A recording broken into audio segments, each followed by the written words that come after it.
Hello student, welcome to all and good morning. कल के session का उससे आपने काफ़ी कुछ सीखा होगा और आपको काफ़ी बनाने में मज़ा आया होगा।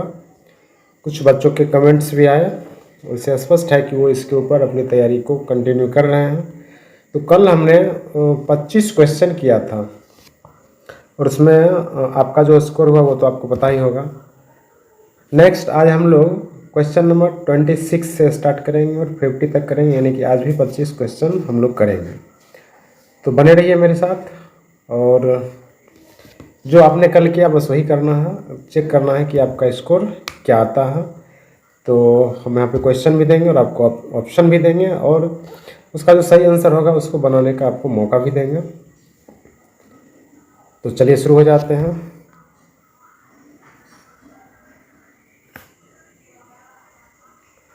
क्वेश्चन नंबर 26 है समीकरण 3x² माइनस 18x प्लस 6 के मूल का योग क्या होगा। ऑप्शन दिया है 3 माइनस 6 और 6। तो कल हमने बात किया था आपके साथ कि कोई भी समीकरण दिया हुआ है तो उसके मूलों का योग अगर द्विघात समीकरण है तो अल्फा प्लस बीटा बराबर होता है माइनस b/a। तो आप यहाँ पे मान रख दीजिए, b का मान जो है वो दिया हुआ है -18, तो माइनस 18/a का वैल्यू यहाँ पे कितना है 3, माइनस माइनस प्लस हो गया तो 18/3 इक्वल टू 6। 3 से अगर इसको काटेंगे तो 6 बार में कट जाएगा और ये माइनस माइनस हो गया प्लस, यानी कि इसका जो आंसर होगा वो क्या हो जाएगा 6 होगा। तो ये जो ऑप्शन नंबर डी है यहाँ पे दिया हुआ है 6, तो इसका सही आंसर जो होगा वो हो गया 6, यानी कि ऑप्शन नंबर डी। आगे लेते हैं नेक्स्ट क्वेश्चन। क्वेश्चन नंबर 27 है, बहुत ही अच्छा क्वेश्चन है ये। दिया हुआ है द्विघात समीकरण ax² plus bx plus c बराबर 0 के मूल एक दूसरे के व्युत्क्रम होंगे यदि, यानी कि द्विघात समीकरण के मूल एक दूसरे के व्युत्क्रम कब होंगे। कंडीशन दिया है a में b इक्वल टू c होगा तब, b में दिया हुआ है c equal to a, c में दिया हुआ a इक्वल टू b और दिया हुआ इनमें से कोई नहीं। तो इसका थोड़ा सा सॉल्यूशन हम आपको दिखाते हैं। यहाँ पे जो समीकरण दिया हुआ है आपको वो है ax² plus bx plus c equal to 0। तो मान लेंगे कि इसके दो शून्य हैं अल्फा और बीटा। क्वेश्चन में दिया हुआ एक दूसरे के व्युत्क्रम में, अर्थात अल्फा इक्वल टू ले लेते हैं 1/बीटा, तो बीटा इधर आके मल्टीप्लाई हो जाएगा तो हम लिख सकते हैं अल्फा बीटा इक्वल टू 1। और अल्फा बीटा जो होता है वो होता है शून्यकों का गुणनफल। इसके लिए सूत्र हम लोग पढ़ चुके हैं -c/a।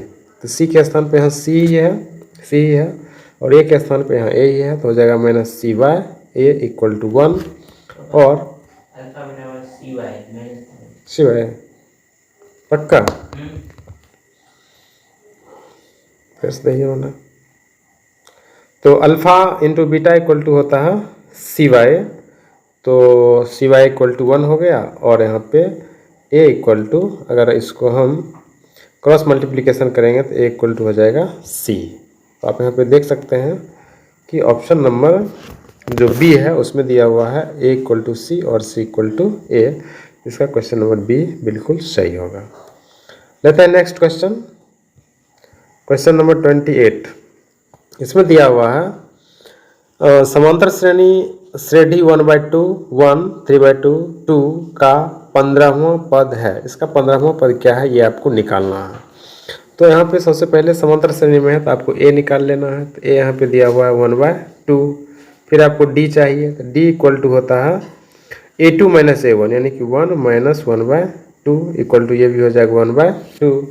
आपको इसका 15वां पद चाहिए a15। 15वां पद बराबर होता है a प्लस 14d। अब सबका मान रख दीजिए। a का मान यहाँ पे आपको दिया हुआ है 1/2 प्लस 14 इंटू d का मान दे दिया है 1/2। काट दीजिए, 2 से 7 बार में कट गया 14, 7 प्लस 1/2 तो ये बराबर हो जाएगा 15/2। इसका जो ऑप्शन नंबर बी है उसमें दिया हुआ है 15/2, यानी कि इसका जो सही आंसर होगा वो होगा ऑप्शन नंबर बी, अर्थात 15/2। चलते हैं नेक्स्ट क्वेश्चन पे। क्वेश्चन नंबर 28, इसमें आपको दिया हुआ है निम्नलिखित में कौन सा समांतर श्रेणी में नहीं है। ये बिल्कुल इजी है। फटाफट इसका आंसर निकाल सकते हैं आप। और यहाँ पे आप को करना कुछ नहीं है, बस क्रमागत दो पदों का अंतर ज्ञात करना है, और जिसमें क्रमागत दो पदों का अंतर समान नहीं होगा वो समांतर श्रेणी में नहीं होगा। तो यहाँ पे दो ऑप्शन जो आपको दिया हुआ है, ऑप्शन नंबर सी और ऑप्शन नंबर डी, इसमें क्रमागत पद का अंतर निकालना आसान है, तो निकाल लेते हैं। 14 माइनस 8 हो जाएगा 6, 20 माइनस 14 ये भी हो जाएगा 6, 26 माइनस 20 ये भी हो जाएगा 6, अर्थात ये एपी में है, तो ये हमारा आंसर नहीं होगा। दूसरा जो डी ऑप्शन है 10 माइनस 4 इक्वल टू हो गया 6, 15 माइनस 10 इक्वल टू हो गया 5। अब ये देखिए दोनों इक्वल नहीं है, इसका मतलब है कि ऑप्शन नंबर डी समांतर श्रेणी में नहीं है, तो यही हो जाएगा इसका आंसर। यहाँ पे आपको अपना थोड़ा सा कॉमन सेंस लगाना है, और ऑप्शन नंबर ए और बी जो यहाँ पे दिया हुआ है उसका कैलकुलेशन थोड़ा सा टफ दिख रहा है, तो आपको क्या करना है, जो कैलकुलेशन इजी होगा पहले उसी को कीजिए, और हमने अभी वही किया। सबसे पहले कैलकुलेशन सी का कर लिए, अब फिर कैलकुलेशन किसका किए, डी का। तो सी तो समांतर श्रेणी में है लेकिन डी समांतर श्रेणी में नहीं है, लेकिन यहाँ पे क्वेश्चन में पूछ रहा है कि कौन समांतर श्रेणी में नहीं है, तो समांतर श्रेणी में डी नहीं है, तो इसका जो राइट आंसर हुआ उस हिसाब से आ गया डी। चलते हैं नेक्स्ट क्वेश्चन में, क्वेश्चन नंबर 29 में दिया हुआ है, यदि किसी समांतर श्रेणी का पहला पद 9 एवं सारवंतर 3 हो तो इसके प्रथम 12 पदों का योगफल ज्ञात करें। If in an AP first term in 9 and common difference is -3 and the sum of the first 12 term, तो इसको निकालने के लिए आपको एक छोटा सा कैलकुलेशन कर लेना है। क्या करना है, तो यहाँ पे आपको a इक्वल टू दे दिया है प्रथम पद, a इक्वल टू दे दिया है 9, सारवंतर d इक्वल टू दे दिया है -3, और 12 पद का योग निकालना है, तो n बराबर दे दिया है 12। तो आपको सूत्र पता होगा, S12 या Sn इक्वल टू सूत्र होता है, एक सूत्र होता है Sn equal to n/2 into 2a plus n-1 into D, ये हो गया सूत्र। अब इसमें क्या करेंगे, जो मान हमें पता है उसका वैल्यू यहाँ पे रखेंगे और उसके बाद देखेंगे क्या होता है। तो यहाँ पे क्वेश्चन में n बराबर 12 दे दिया है, और a का मान जो है उसको देख लेते हैं एक बार फिर से। a का मान 9 है और d का मान -3 है।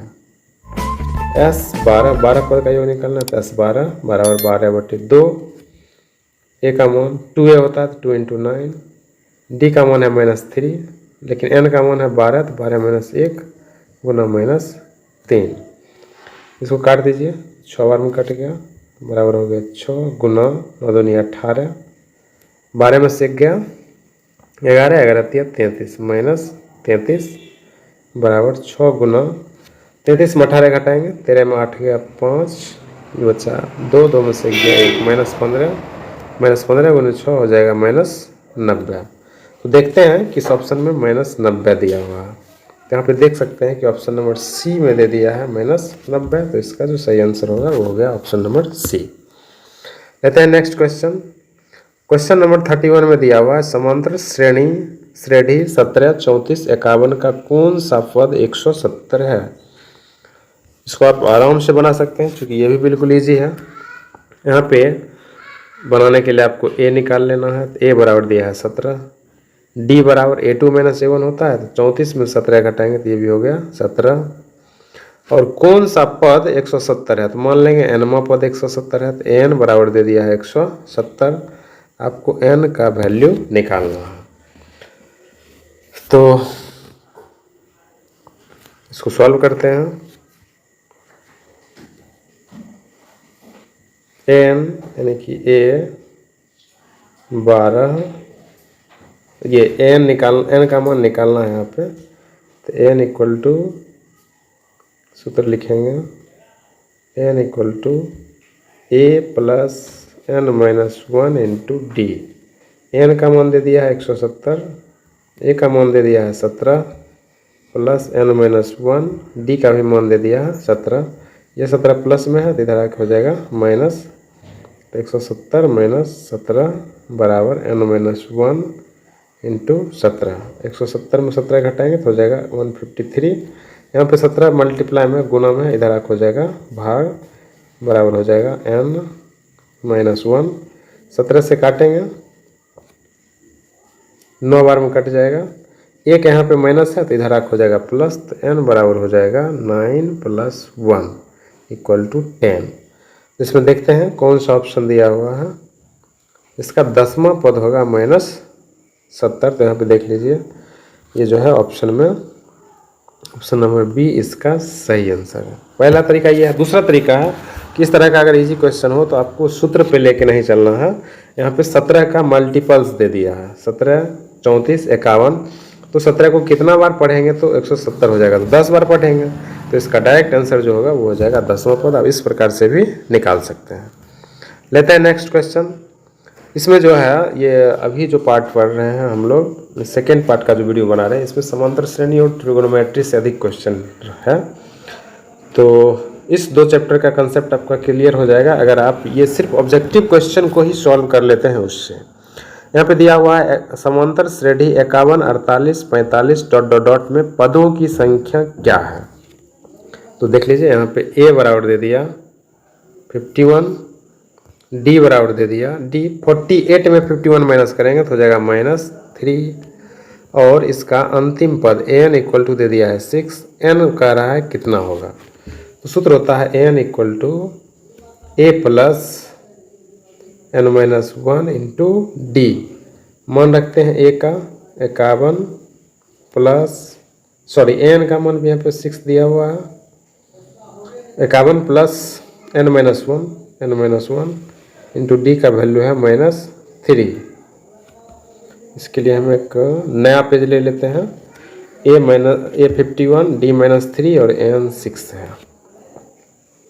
इसमें ए 51 था, ए इक्वल टू 51 और डी इक्वल टू था -3, एन इक्वल टू था 6 और एन निकालना था। चलिए शुरू करते हैं। तो एन इक्वल टू होता है a plus n-1 into d, n का मान है 6 equal to 51 plus n-1 into d का वैल्यू है -3। 6 - 51 इक्वल टू n-1 इंटू -3। 6 में 51 माइनस करेंगे, 11 में 6 हो गया 5, -45। अब -3 मल्टीप्लाई है तो इधर आपको जाएगा divide, -3 equal to n-1, minus minus plus हो गया, 3 से काटेंगे 15 बार में, और एक यहाँ पे माइनस है तो इधर आके हो जाएगा प्लस, तो n बराबर हो जाएगा 15 + 1 बराबर 16। देखते हैं किस ऑप्शन में है 16। तो इसका जो बी ऑप्शन है वो दिया हुआ है 16, यानी कि इसका जो राइट आंसर होगा वो हो गया ऑप्शन नंबर बी। यानी कि इस समांतर श्रेणी में 16 पद हैं। और आप इसको हिट एंड ट्रायल मेथड पे लेते हैं तो 51 में से 3 घटाया 48, 48 में से 3 घटाया 45, 45 में से 3 घटाएगा 42। इस प्रकार से आप घटाते जाइए, कितना बार में 6 आएगा, यही इसका आंसर है और यही क्वेश्चन पूछ रहा है। नेक्स्ट क्वेश्चन दिया हुआ है 0 और 50 के बीच विषम संख्याओं की संख्या क्या है। बहुत अच्छा क्वेश्चन है ये। 0 और 50 के बीच विषम संख्या पहले ले लेंगे। तो 0 और 50 के बीच जो विषम संख्या होगा वो होगा 1, 3, 5 ... 49। यहाँ पे आपको ए दे दिया है 1, डी हो गया 2 और एन हो गया 49। एक ही तरह का क्वेश्चन लगातार आ रहा है, इसमें भी एन निकालना है। तो एन बराबर सूत्र चूँकि पता ही है तो डायरेक्ट वैल्यू रख देते हैं, ए एन यानी कि 49 बराबर a plus 1 plus n-1 into d का मान है 2, 49 माइनस 1 बराबर n-1 इंटू 2। 49 में 1 घटाएंगे हो जाएगा 48, 2 है मल्टीप्लाई में, इधर हो जाएगा डिवाइड, बराबर n-1। 2 से काटेंगे 24 बार में कट जाएगा, 1 है माइनस में, इधर प्लस हो जाएगा, तो n बराबर हो जाएगा 24 प्लस 1 बराबर 25। यानी कि 25 विषम संख्याएं होंगे 0 और 50 के बीच। तो ये हमारा आंसर हो गया ऑप्शन नंबर ए। नेक्स्ट लेकर चलते हैं क्वेश्चन नंबर 34। चलिए अब क्वेश्चन थोड़ा सा चेंज हुआ, अब त्रिकोणमिति में हम लोग आ गए। दिया हुआ है त्रिभुज ए बी सी में कोण बी समकोण है। यहाँ पे एक त्रिभुज बनाना है, ए बी और सी, ये क्या है, समकोण है। ए बी √15 है, इसका मान दे दिया है √15। बी सी 1 दे दिया है, ये दे दिया है 1। ए सी क्या होगा, और ए सी भी दे दिया है 4 सेंटीमीटर। वाह, यहाँ पे ए सी का मान भी दे दिया है 4 cm, 4 cm। तो आपको निकालना है 10A क्या होगा, 10A। चलिए तो इसके बारे में हम पहले बता चुके हैं, वैसे फिर से हम एक बार इस पर बात कर लेते हैं। 10A जो है, तो 10A इक्वल टू होता है लंब बटे आधार। कोण ए के लिए, इस कोण के लिए, ये जो आप कोण देख रहे हैं इसके लिए लंब हो जाएगा BC, क्योंकि जिस कोण पे बात करेंगे उसके सामने वाला होता है लंब, और जिस पे बना हुआ है वो होता है आधार। तो बाय AB, ये हो गया आधार। BC का मान दे चुका है यहाँ पे 1, और AB चाहिए, AB का मान दे चुका है यहाँ पे √15, यानी कि इसका जो आंसर हो जाएगा 1/√15। तो इसमें आपको देखना है कि किस ऑप्शन में ये 1/√15 है। तो स्पष्टता ऑप्शन नंबर सी में दिया हुआ है 1/√15। तो यही हो गया इसका right answer, option number C. Next बात करते हैं 35। क्वेश्चन नंबर 35 में दिया हुआ है, यदि कॉसेक थीटा इक्वल टू के, थीटा या फाई हो सकता है, कॉसेक थीटा इक्वल टू के, तो कॉस थीटा का मान क्या होगा। यहाँ पे आपको 4 ऑप्शन दे दिया है, √k² + 1/k, √k² - 1/k, k/√k² - 1, और दिया है k/√k² + 1। तो चलिए इसको फटाफट सॉल्व कीजिए। तो कॉसेक थीटा इक्वल टू दे दिया, कॉसेक थीटा इक्वल टू दे दिया k। इसको 2 तरीका से आप बना सकते हैं, कॉसेक से साइन और साइन से कॉस निकाल सकते हैं। दूसरा तरीका है कि कॉसेक इक्वल टू होता है कर्ण बाय लंब। तो k/1, अगर अनुपात मान ले तो कर्ण का मान k और लंब का मान 1 हो गया, तो हम निकाल लेंगे आधार। आधार इक्वल टू होता है कर्ण का स्क्वायर माइनस लंब का स्क्वायर, k² - 1। तो क्या चाहिए, कॉस थीटा चाहिए। कॉस थीटा इक्वल टू होता है आधार बाय कर्ण। आधार का मान दे दिया है यहाँ पे, अभी हम निकाल लिए हैं √k² - 1 बाय कर्ण का मान है k। अब देखिए ये किस ऑप्शन में है, k² - 1 bye k, √k² - 1 bye k जो है वो बी नंबर ऑप्शन में दिया हुआ है। तो इसका जो राइट आंसर होगा वो हो जाएगा ऑप्शन नंबर बी। लेते हैं नेक्स्ट क्वेश्चन, क्वेश्चन नंबर 36। 36 में दिया हुआ है 1/sec थीटा किसके बराबर होगा। ये यहाँ पे डायरेक्ट सूत्र होता है, सेक जो होता है वो कॉस का उल्टा होता है। तो सीधा इसका ऑप्शन नंबर बी हो गया आंसर, यानी कि कॉस थीटा का 1/sec थीटा इक्वल टू लिखते हैं कॉस थीटा। नेक्स्ट क्वेश्चन लेते हैं, क्वेश्चन नंबर 37। 37 में दिया हुआ है cot theta into tan theta equal to what. तो इसका आंसर फटाफट आप लिखिए, चूँकि ये डायरेक्ट सूत्र है और आप इसको बना भी लेंगे, फिर भी हम थोड़ा सा इस पर चर्चा कर देते हैं। cot x into ten x, तो आपको पता है cot का उल्टा है 10, तो इसको लिख सकते हैं 1/10x into 10x। 10x cut गया तो बच गया कितना, 1। तो इसका ऑप्शन नंबर ए जो है वो बिल्कुल सही आंसर हो गया। नेक्स्ट क्वेश्चन लेते हैं, क्वेश्चन नंबर 38। यदि cos थीटा इक्वल टू 1/2 तो cosec थीटा का मान क्या होगा। अभी तुरंत इस तरह का क्वेश्चन बनाए थे, फटाफट अपना आंसर आप निकालिए। वैसे हम भी इसका सॉल्यूशन करते हैं, लेकिन आपको इसका आंसर खुद निकालना है। तो मान दे दिया है cos थीटा इक्वल टू 1/2, तो cosec थीटा। तो एक तरीका है cos से आप साइन निकाल लीजिए, और साइन से cos से क्या निकालना है, साइन, और साइन का उल्टा आता है cosec, ऐसे बना सकते हैं। या दूसरा तरीका आपको वो भी पता है, cos इक्वल टू 1/2, तो cos इक्वल टू होता है आधार बटे कर्ण। तो आपको क्या निकाल लेना है, लंब। लंब बराबर होता है √अंडर कर्ण का स्क्वायर, यानी कि 2 का स्क्वायर माइनस 1 का स्क्वायर। 2 का स्क्वायर हो गया 4 में से 1 गया 3, √अंडर 3। कौशिक पूछ रहा है तो कौशिक इक्वल टू होता है कर्ण बटे लंब। तो कर्ण यहाँ पे आप देख लीजिए 2 है और लंब है √3, तो हो गया 2/√3, जो कि ऑप्शन नंबर बी में दिया हुआ है। तो इसका राइट आंसर हो गया 2/√3। और दूसरा जो तरीका हम बार बार आपको बोल रहे हैं, एक बार उस पर भी इसका सॉल्यूशन कर देते हैं, वो भी आपको काफ़ी आसान लगेगा। cos थीटा इक्वल टू 1/2, तो sin थीटा इक्वल टू हो जाएगा, सूत्र होता है √1 माइनस cos स्क्वायर थीटा। मान रख देंगे √1 माइनस 1 का स्क्वायर 1 और 2 का स्क्वायर हो गया 4 इक्वल टू 4 एलसीएम लेंगे तो 4 माइनस 1 का रूट, 4 में 1 गया हो गया 3, √3/4, 3 का रूट 3 ही रहेगा और 4 का हो जाएगा 2। ओहो, यहाँ पे साइन आ गया √3/2, तो कॉसेक क्या होगा, साइन का उल्टा, तो हो जाएगा 2/√3। आप इसमें से दोनों तरीका में से जो आपको आसान हो आप उससे बना सकते हैं। नेक्स्ट क्वेश्चन लेते हैं, 39 नंबर क्वेश्चन है। थीटा इक्वल टू 45, तो sec theta plus cos theta का वैल्यू निकालना है। तो दोनों का वैल्यू रख दीजिए और सॉल्व कर दीजिए। सेक 45 प्लस कॉसेक 45, सेक 45 का वैल्यू होता है √2 और कॉसेक 45 का वैल्यू होता है √2 प्लस √2 इक्वल टू 2√2। ये जो है ये ऑप्शन नंबर डी हो गया, इसका राइट आंसर डी में दिया हुआ है। नेक्स्ट क्वेश्चन है क्वेश्चन नंबर 40।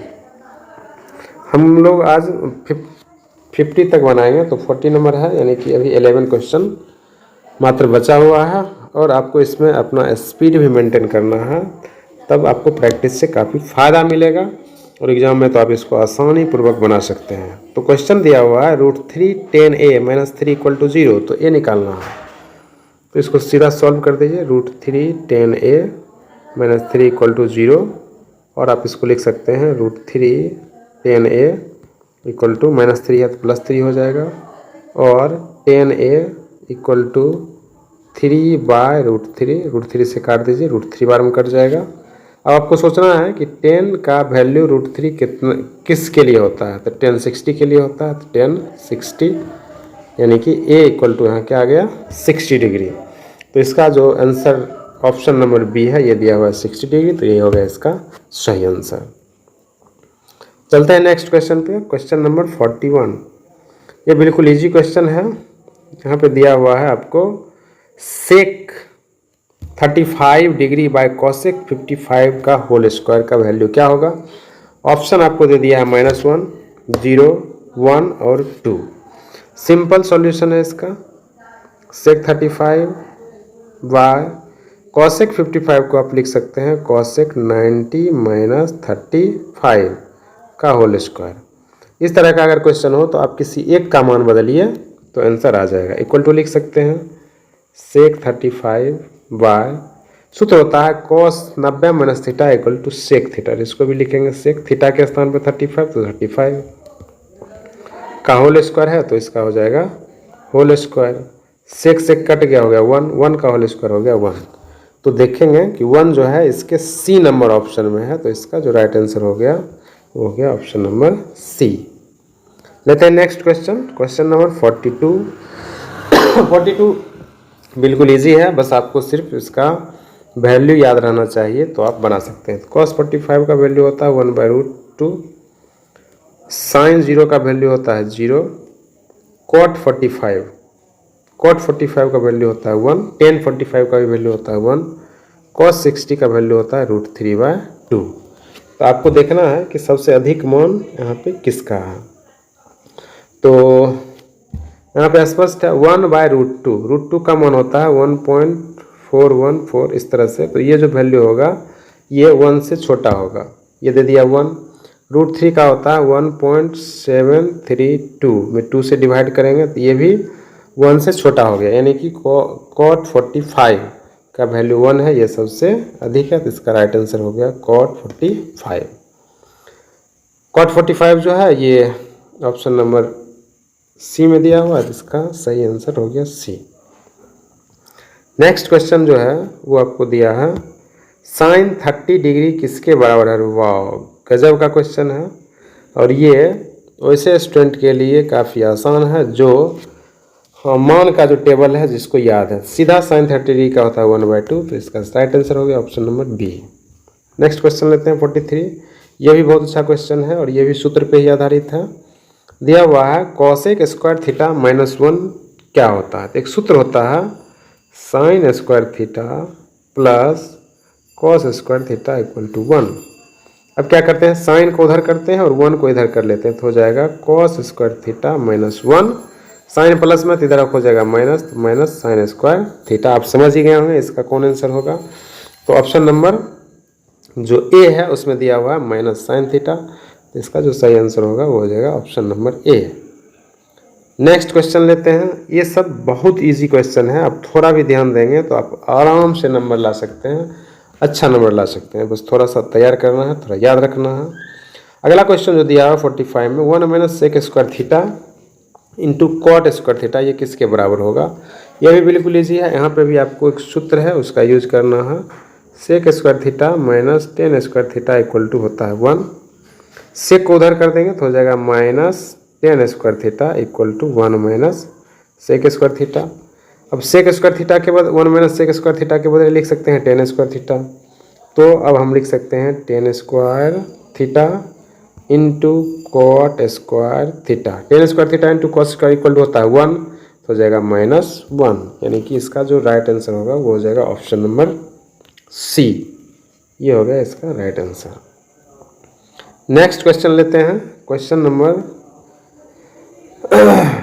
46 के बाद बस कुछ ही क्वेश्चन और हम लोग को करना है। यहाँ पे दिया हुआ है sine alpha into cot alpha किसके बराबर होगा। ये भी बिल्कुल इजी क्वेश्चन है, बस आपको थोड़ा सा दिमाग लगाना है, उसके बाद आपका आंसर आपके सामने रहेगा। करना क्या है, तो यहाँ पे sine alpha into cot alpha, आपको ऑप्शन में देख लेना है कि ऑप्शन किस रूप में है। तो ऑप्शन साइन या कॉस के रूप में है, कॉट में नहीं है तो कॉट को चेंज करेंगे, तो कॉट इक्वल टू होता है cos by sine.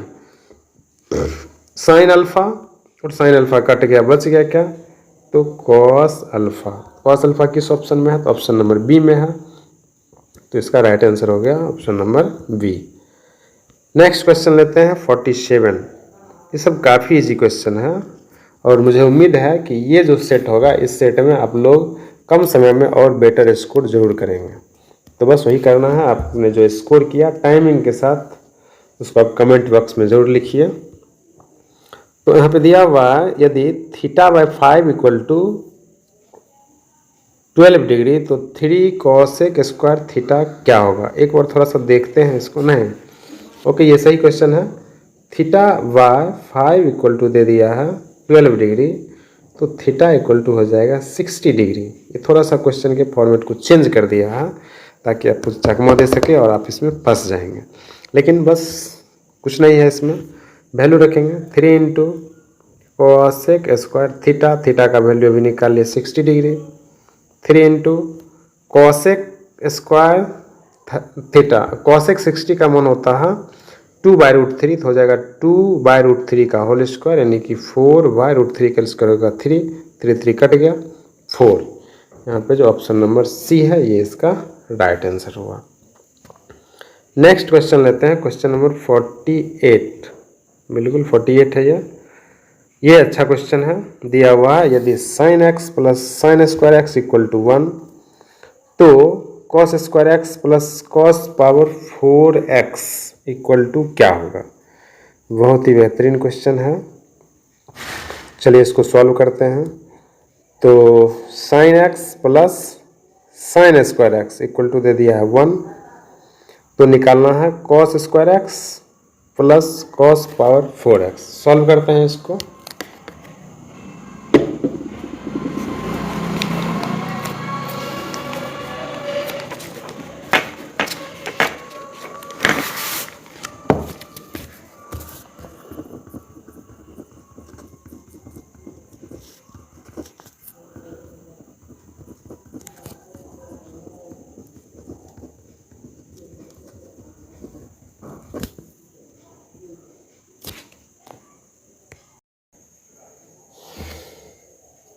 Question number 48 बहुत ही ज़बरदस्त क्वेश्चन है और बहुत अच्छा क्वेश्चन है, चलिए इसको बनाते हैं। और निकालते हैं इसका आंसर क्या होगा। क्वेश्चन में दे दिया है sine x plus sine square x equal to 1। तो पूछ रहा है cos square x plus cos power 4x बराबर क्या होगा। चलिए शुरू करते हैं। या इसको लिख सकते हैं हम साइन एक्स इक्वल टू लिख सकते हैं 1 minus sine square x equal to होता है कॉस स्क्वायर एक्स। नहीं, कॉस स्क्वायर एक्स का वैल्यू आ गया साइन एक्स, तो कॉस पावर 4x का कितना होगा, दोनों तरफ स्क्वायर कर दिए तो हो जाएगा साइन स्क्वायर एक्स। इसलिए cos square x plus cos power 4x equal to क्या होगा, कॉस स्क्वायर एक्स का वैल्यू है साइन एक्स तो लिखेंगे sine x plus cos power 4x, cos power 4x का वैल्यू क्या निकाले साइन स्क्वायर एक्स। और क्वेश्चन में दिया हुआ है sine x plus sine square x equal to 1, तो sine x plus sine square x equal to क्या आ जाएगा 1। देखते हैं इसके ऑप्शन नंबर सी में दिया हुआ है 1, यानी कि इसका right answer option number C होगा। ये बहुत ही बेहतरीन क्वेश्चन है, इसको बार बार बना के आप प्रैक्टिस कीजिए। नेक्स्ट क्वेश्चन जो है वो है क्वेश्चन नंबर 49, फिर हम लोग 50 बनाएंगे और इस सेशन को एंड करेंगे। यहाँ पे दिया हुआ है कॉसेक 60 डिग्री किसके बराबर है। तो पहले आपको कॉसेक 60 का मान याद रखना है। तो कॉसेक 60 का वैल्यू होता है 2/√3। साइन 60 का उल्टा होता है, साइन 60 का होता है √3/2, तो इसका हो जाएगा 2/√3, यानी कि इसका वैल्यू आया 2/√3। अब 2/√3 किसका आता है, सेक 30 देखेंगे, कॉस 30 होता है √3/2, तो सेक 30 हो जाएगा 2/√3, यानी कि पहला बार ही ऑप्शन नंबर ए जो है ये इसका राइट आंसर हो गया। चलिए आज के लिए बस हम लोग यहीं पे रोक देते हैं। क्वेश्चन नंबर 49 तक का हम लोग आंसर निकाल चुके हैं। अब इसके बाद 50 से लेके आगे जो होगा 50 से 75 तक के क्वेश्चन पे डिस्कशन हम लोग नेक्स्ट वीडियो में करेंगे। मुझे उम्मीद है कि आज के इस वीडियो से भी आप बहुत कुछ सीखेंगे। मिलते हैं फिर से एक नए वीडियो के साथ, तब तक के लिए wish you all the best. Thank you.